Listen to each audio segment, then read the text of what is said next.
भारतीय इतिहास के स्वर्णिम पन्नों में दर्ज महान स्वतंत्रता सेनानी लाला जुगल किशोर जी ने हिसार क्षेत्र के लाला चिरंजी लाल जी के घर जन्म लेकर परिवार की गरिमा को उन ऊंचाइयों तक पहुंचा दिया जिसकी कल्पना हर माता पिता का सपना होता है।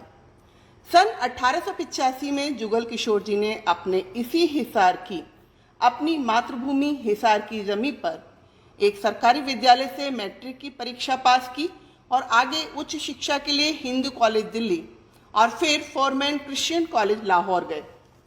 सन 1897 में आपका विवाह सौभाग्यकांक्षी और एक स्वतंत्रता प्रेमी इंद्रावती जी से संपन्न हुआ।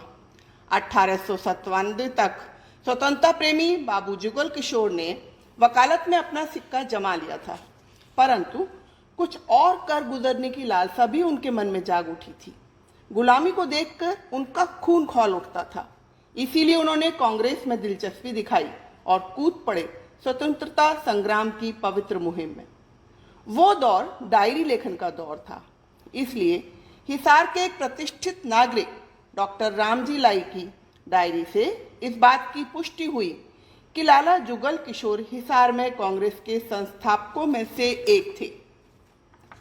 डॉक्टर रामजी ने लिखा भी है, 19 अक्टूबर 1917 आज ही के दिन हिसार में जिला कांग्रेस कमेटी की स्थापना हुई, जिसमें जवाहरलाल भार्गव को अध्यक्ष तथा मोहम्मद इस्माइल व जुगल किशोर को सचिव चुना गया।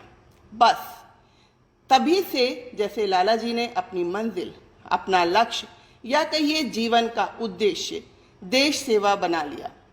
एक समकालीन समाचार पत्र ने जून 1921 में टिप्पणी भी की, हिसार जिले में कांग्रेस का प्रचार प्रसार जोर शोर से किया जा रहा है, जिसके प्रतिनिधि मंडल में लाला जी यानी जुगल किशोर जी शामिल हैं। इसी दौरान आपने गांधी जी के असहयोग आंदोलन में भाग लिया।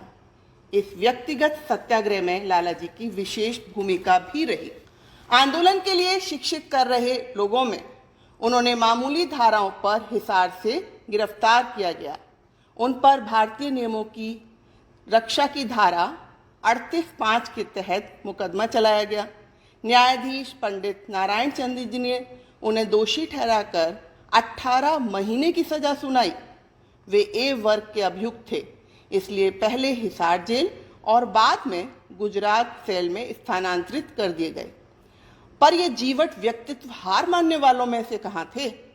उनकी इसी सरकारी विरोधी नीति पर पंजाब उच्च न्यायालय ने पहले तो उन्हें चेतावनी दी और जब इस आंदोलन भक्त ने नहीं सुना तो उन्हें अधिवक्ताओं की सूची से निष्कासित कर दिया गया। जुगल किशोर जी ने स्वतंत्रता सेनानी होने के अलावा मातृभूमि के भी सफल भक्त थे। वे हिसार के मामले में भी दिलचस्पी लेते थे, इसीलिए 1915 से 1918 तथा 1952 से 1956 तक नगर समिति के सदस्य रहे और वहां की बैठकों में उन्होंने बढ़ चढ़कर हिस्सा भी लिया। उच्च अधिकारियों ने तथा प्रांतीय नेतृत्व पार्टी ने सन 1917 से भारतीय राष्ट्रीय कांग्रेस के साथ उनके गहरे जुड़ाव और कर्मठ सदस्यता को ध्यान में रखते हुए राज्यसभा की सदस्यता के लिए जुगल किशोर जी के नाम की सिफारिश की। वे एक लोकप्रिय सेनानी तो थे ही, उन्हें 1957 में पंजाब विधानसभा द्वारा उच्च सदन के सदस्य के रूप में निर्विरोध चुना गया। 6 वर्षों के सदन के कार्यकाल में किशोर जी ने जोरदार ढंग से अपनी बात रखी और देशवासियों की सेवा भी की। इसमें घी में मिलावट की जांच कैसे हो, ये सुझाव विशेष रूप से प्रसिद्ध हुआ। हमारे प्रिय जनसेवी लाला जुगल किशोर जी ने शराबबंदी और हरिजन उत्थान के लिए भी अथक प्रयास किए। जीवन के 8 दशक सफलतापूर्वक व सम्मान पूर्वक जीवन जीने वाला ये कर्मयोगी 13 जून 1967 में परमात्मा में विलीन हो गया।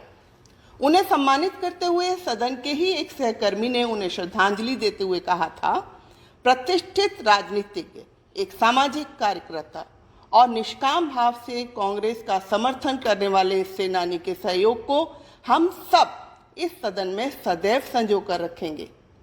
ऐसे महान देशभक्त के परिवार से ही अब एक और मातृभूमि भक्त, कर्मयोगी और जनसेवी अशोक गोयल मंगालीवाला इसी क्षेत्र में उतरा है और उसने हिसार के उत्थान का बीड़ा उठाया है।